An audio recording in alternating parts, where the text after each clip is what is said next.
জমকালো আয়োজনের মধ্য দিয়ে শুরু হলো বিশ্ব রঙের লোগো উন্মোচন অনুষ্ঠান এবং নতুন শাখার উদ্বোধন। বিস্তারিত থাকছে প্রতিবেদনে।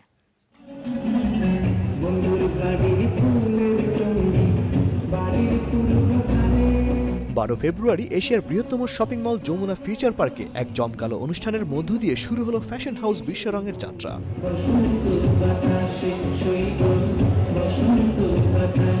অনুষ্ঠানে প্রধান অতিথি হিসেবে উপস্থিত ছিলেন সাবেক পররাষ্ট্রমন্ত্রী ডক্টর দীপুমণি। তাছাড়াও বিশেষ অতিথি হিসেবে উপস্থিত ছিলেন কিংবদন্তি অভিনেতা নায়ক রাজ রাজ্জাক এবং বাংলাদেশের খ্যাতনামা সব মিডিয়া ব্যক্তিত্বরা। বিশ্ব রঙের এই নতুন যাত্রাকে অভিনন্দন জানান সবাই। রঙের প্রতি আমার আলাদা টান আছে, এই ছেলেগুলো ভালো, খুব ভালো কাজ করে, ওদের প্রতি আমার আন্তরিক শুভেচ্ছা রইল, আরও বড় হোক, আরও ভালো করুক।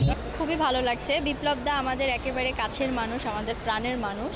উনি যাই করে আমাদের শুভকামনা ওনার সাথে থাকে, আমাদের পরিশ্রম ওনার সাথে থাকে এবং আমরা সবসময় তাকে তার ওয়েল উইশার এবং সবসময় তাকে ভালো লাগে, ভালোবাসি তার কাজ। বিশ্ব রং হচ্ছে রঙের একটা উত্তরণ, ও উত্তরণের কথাই ভাবে এবং আমার মনে হয় যে ও বিশ্বময় আসলে ওর রঙকে ছড়িয়ে দিতে চায়।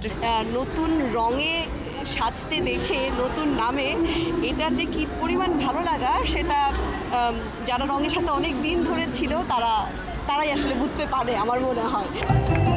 নতুন এই যাত্রার অনুভূতি শোবিজ টুনাইটের সাথে শেয়ার করেন বিশ্ব রঙের প্রতিষ্ঠাতা বিপ্লব সাহা। যেই স্বপ্ন দেখছি রঙকে বিশ্বময় ছড়িয়ে দেওয়া, আশা করব যে রং পরিবার জুড়ে রঙকে কেন্দ্র করে যারা সারা বছর জুড়ে আমাদের পাশে থাকেন তাদের সহযোগিতা আশীর্বাদ থাকলে রং সত্যি বিশ্ব রং নামেই ছড়াবে।